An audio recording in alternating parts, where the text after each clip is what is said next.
morning, viewers, and welcome to the market review for Tuesday, September 8, 2020. We continue our conversations on the financial and capital market as it affects our economy. And today we look at the fixed income and the bonds market. Our discussions today will be around the corporates and how they've been engaging the Nigerian debt markets. And with me to lead this conversation is Mr. Ebo Ayodeji, the MD of Afrinvest Securities, having him after some time. Nice to have you on the show, and good morning. Good morning. Thanks for having me. Yes, nice to really have you. It's been a while, and I guess your market operators, just like you, have been navigating this period and continue to drive activities so far. But let's begin with the fact that the debt market, according to ProShare Online Trading Report 2020, just recently published, has experienced a remarkable growth. It captured the fact that between the period of 2014 to 2019, it grew from 104 trillion naira to 232.68 trillion naira, showing a much faster pace 6-year growth of plus 123.73%, much higher than what we saw in the Nigerian Stock Exchange market capitalization. How would you describe this fast pace of growth when you look at the bond market in Nigeria? Okay, thanks. It's interesting that the dynamics of the market has continued to evolve and has continued to change.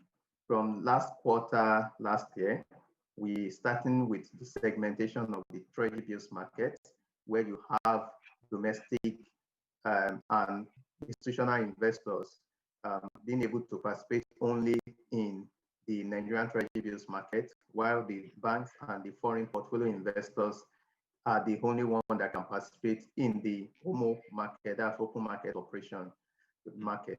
So that change, we saw that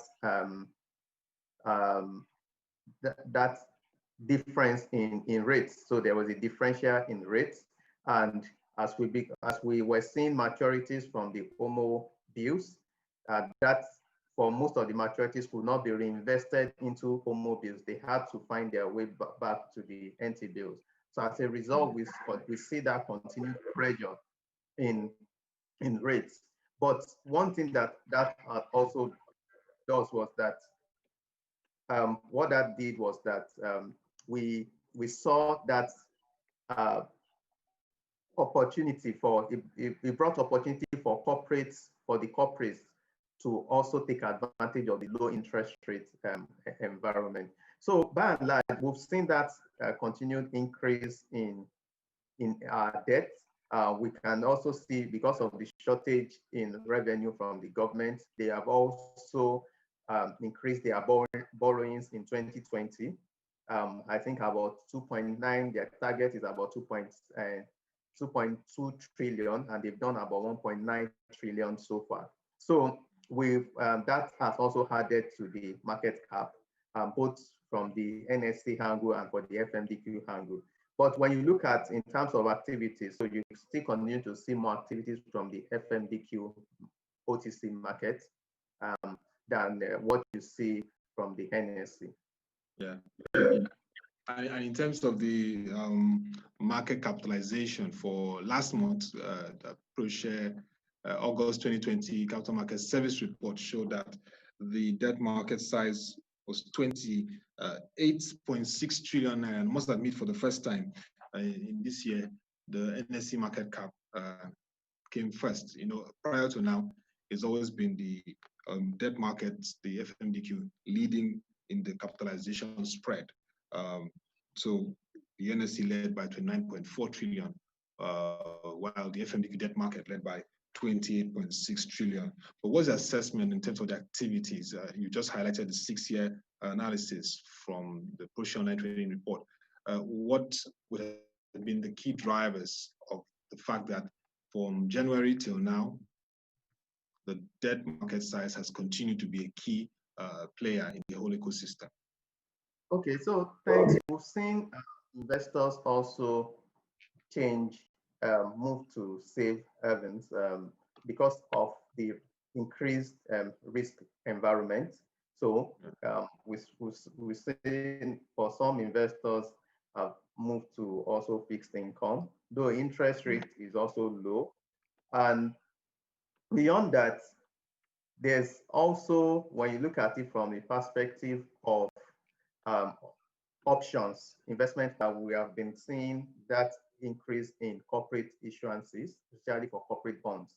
And so, but earlier this year, we didn't see much of corporate issuances, especially for corporate bond. That's the long-term end of the fixed income space. So for the FMDQ, they still control most of the activities in the market compared to what you see on the NSE. I know the NSE is also working on seeing how they want to increase liquidity within that market, and also the activity within that space.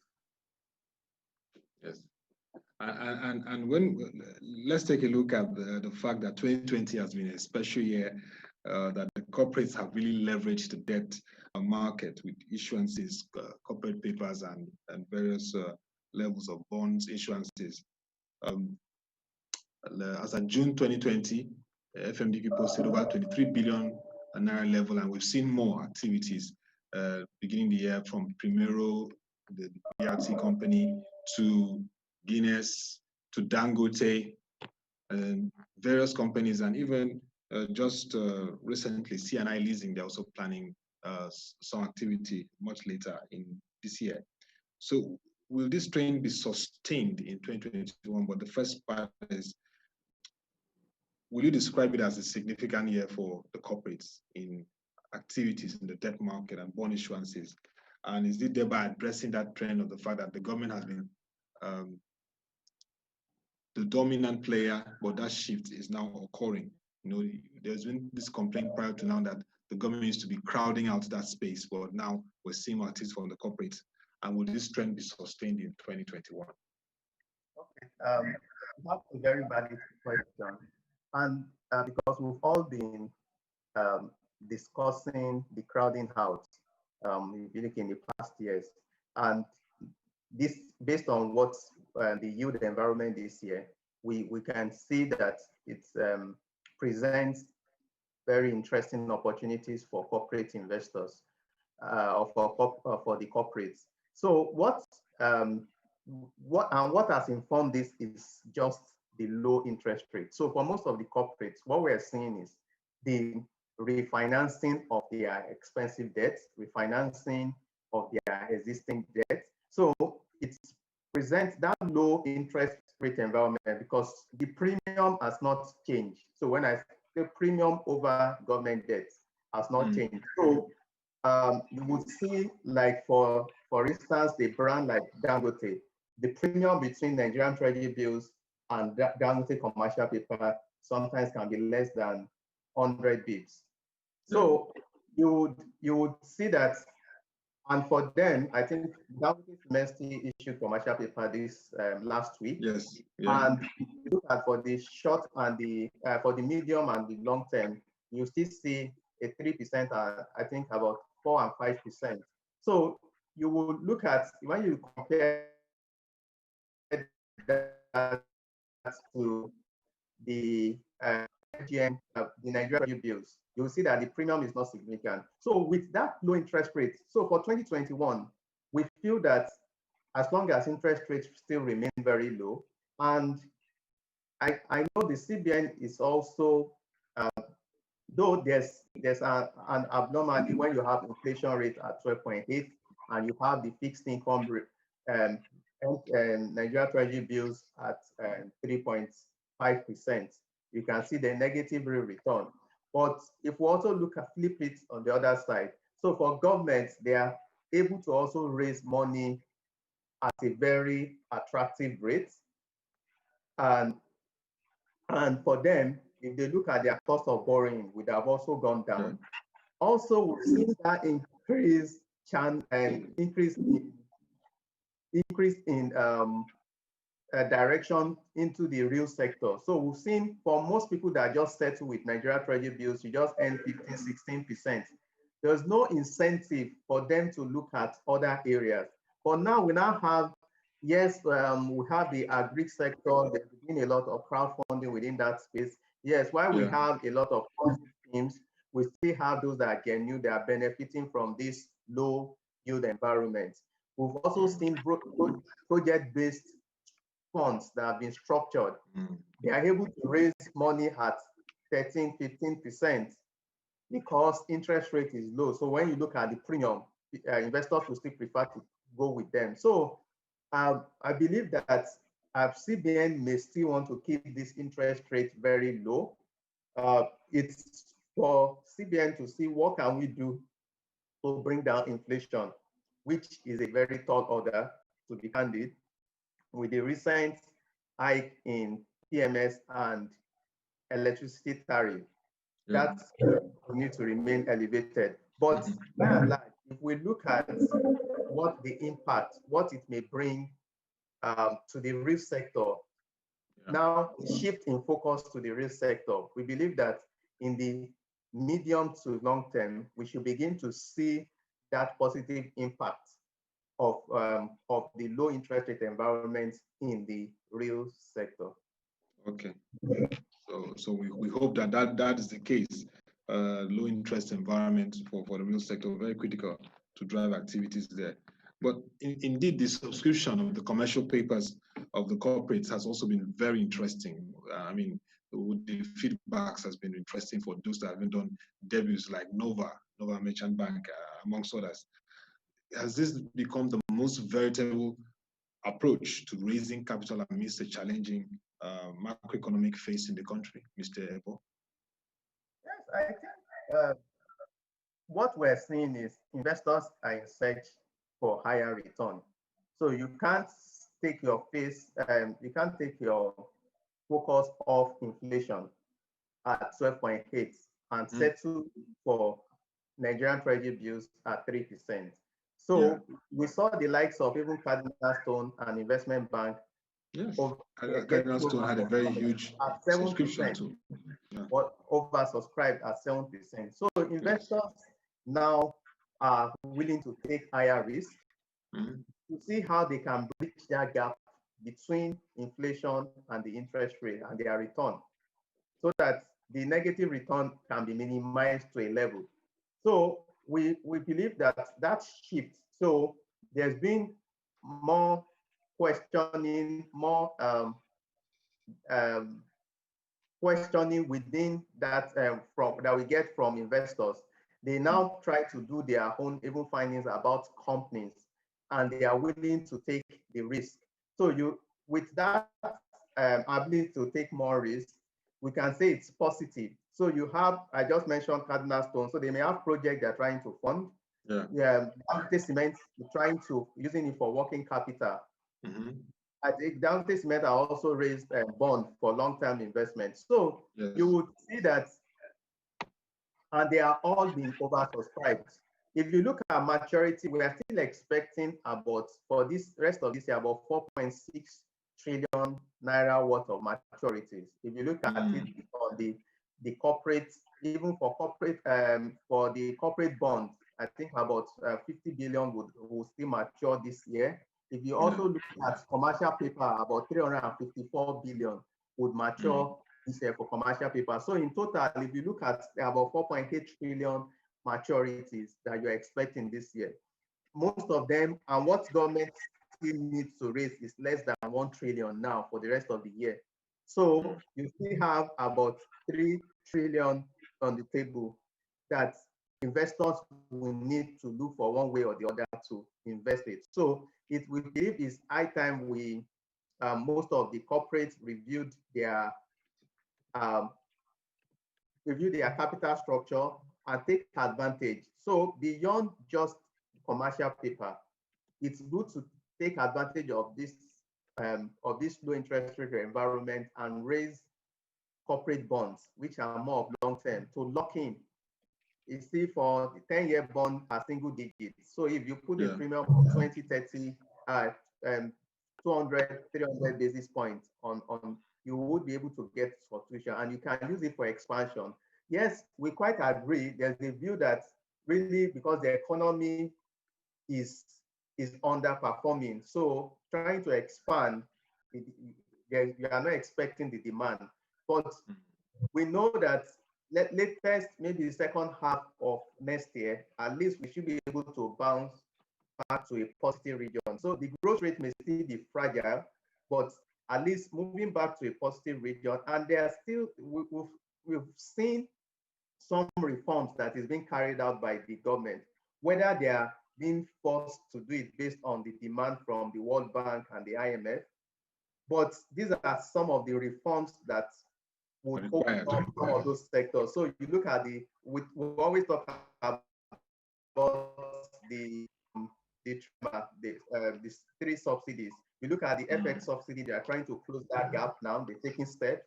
You look at the power sector subsidy, yes, it's not fully cost reflective, but they're already taking steps. And that sector will begin to attract investment. So the capital market even also has a role to play because it's more of long-term funding within that space. So if once you can see the money, you would see investment within that space, the cash flow. Then we look at, for the petroleum sector, the subsidy that has been removed. Yes, everything is coming. We may say in terms of timing, it's not, it may not be the right time, but if you also want to look at those that are benefiting from it, has always been on the street is that it's for the poor, but the poor cannot even afford transportation. So if what government needs to just do is to see how they want to rechannel the savings from the power sector subsidy, from the petroleum subsidy to FX subsidies. The FX subsidy that has increased their Naira revenue.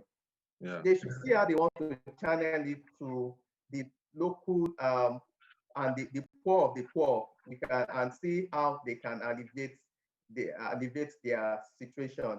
So by and large, I feel that the capital market has a role to play, and interest rate environments will still remain very low given the high maturity we're expecting. But it's for corporates to see how they want to take advantage of, especially for the quoted company. They already have the brand, and people can see your performance in the past year. So why not restructure, except you are enjoying funds from the CBN at single digits? I don't think there's any bank loan that will be as competitive as the corporate bonds currently. Yes. So corporate bonds is very competitive as a low interest rate environment. But I like the part where you talked about the three subsidies that have to be addressed: the FX, the petroleum, and the power subsidies, and should be channeled to infrastructure and development of the economy that is inclusive for the nation. In addition, when you look at monetary policy, it's also very key in this whole development around the corporates and their appetite for the bonds market space. What do you think would be the likely case when they'll meet this month, later this month, looking at monetary policy decisions around the MPR, the cash reserve ratio, and of course, liquidity ratio? Okay, thanks. I think the early room is still the FX. So what CBN, we feel the Monetary Policy Committee will be looking at is to try to assess how they can increase the liquidity of the FX. We all know that the foreign portfolio investors have been trapped, if we use the quotes, since March. They've not been able to take out their funds. Yes. Because they've not been supplied dollars. So they've bought FX features to hedge, but it's non-deliverable forward. They get the Naira difference. Yeah. And now to get the dollar to repatriate their funds, they've not been able to do that this March. And CBN has started the gradual of last week. Dollars to BDCs, since yesterday. Yes, also even at the investors and exporters window last week, they started selling to the FPI. So yesterday, but there was a condition that they were given yesterday that they also have to key into the 150-day forward. Yeah. if they are also going to sell dollars to them. So what CBN will need to focus, or the MPC will need to focus, how can we engage in damage control? Because we all know that FDI have been the major supplier of dollar liquidity, apart from remittances. The FPI, even if we call it hot money, but they've been providing liquidity. It's just like the banks. When you check their if you do a maturity analysis, you discover that about 90% of them have a maturity of less than 60 days, or if not less than 40 days. So you would, but because we know that everyone will not go to the bank to withdraw at the same time. So that's what the FPI, the role the FPI have been playing in pushing the pressure on the CBN. But now, with what has happened to those that are currently in the country, we've not been seen to get new inflow would be very difficult. If you read the Bloomberg report where they said that we are the only country that has applied capital control twice in the last 5 years, that is sending a very wrong signal to the FDI. You know, based on our environment, based on our policy, FDI has eluded us. Most of them go to neighboring countries. So the other part that from the other major supply, what is happening now? Has been FPIs. The FPIs, foreign portfolio investors, it's really going to take a lot to convince them to begin to invest, because we believe what we'll be seeing is, as CBN is supplying them, they would try as much as possible. They would have received the approval to exit the country, which is not also good for us. We can see the capital importation report of the last one showed that other sources were the major, the dominance, which is not the FPI. Which are just loans. And when you want to, if you break it down, it can either be some multinationals trying to fund their subsidiaries, or for some companies are trying to take foreign loans. So there was none of them touch bonds at all. There was no transaction on bonds in Q2. So you will discover that we are gradually losing even the foreign portfolio investors that have been providing liquidity. And we now need to do a lot for us to reinstate that confidence. They all came in 2016 on the back of the investors and exporters window. But now that confidence has been eroded, and it will take a lot for us to be able to reinstate it and to be able to reinstate that trust that they have before they begin to invest in the country. So it's really a tough one now, because we even need the FDI more, because we need to generate jobs. You can see the unemployment data. We need to generate jobs.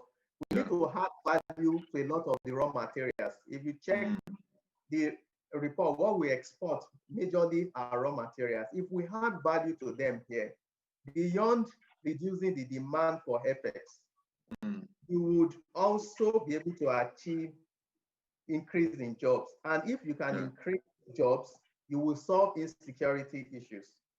They are really linked. So if we don't take, if we don't devise a way and we are deliberate about it to provide assurance for both foreign and domestic investors that can invest in critical sectors, then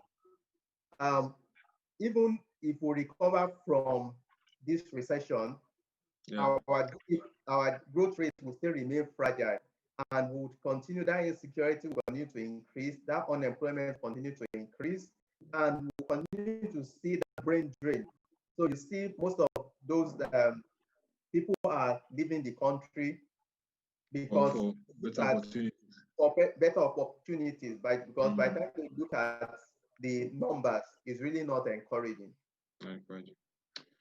All right, so definitely a lot for the monetary policy authorities to tinker and explore.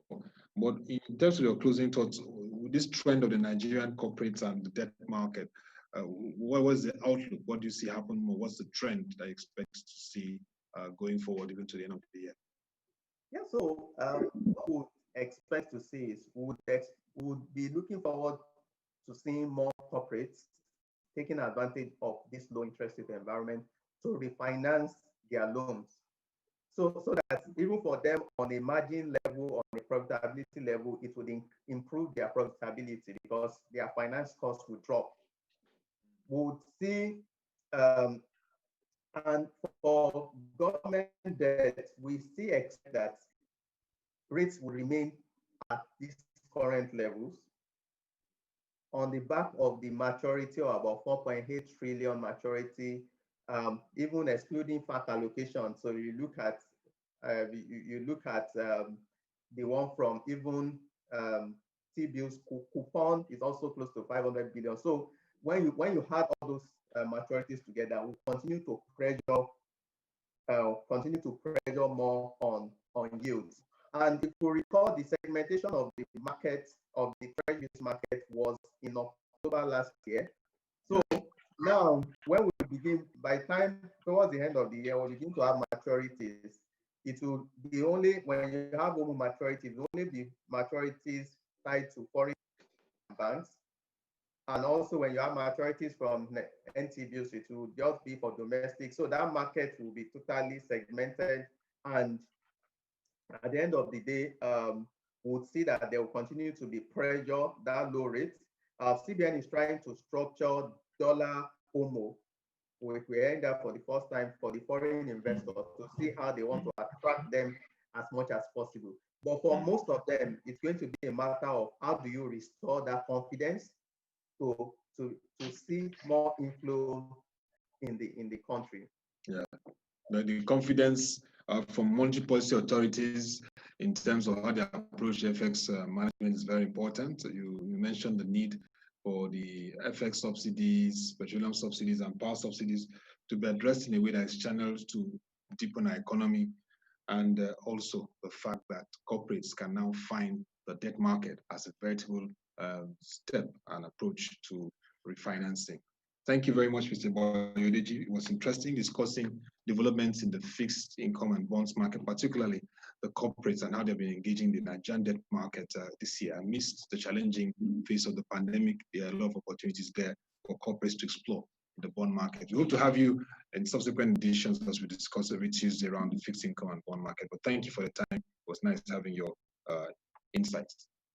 Thanks for having me. Yes. And that'll be all for the market review edition. Today, Tuesday, September 8, 2020. Let's make it happen again tomorrow, same time by 10 a.m. We'll look at a very interesting topic around the financial and capital market as it relates to economy. But send your views and comments to news@prochange.com. We'd like to get your views and comments around developments in this segment of the market. And also to all our investors and the public, please remember, in this period, avoid any scheme that's not regulated or registered by the Securities and Exchange Commission. Whatever they promise you, 100 to 200% returns, are a risk for you, and we advise you to trade cautiously and make the wise investment decisions. To come your way again, thank you for watching. Have a nice day and stay safe.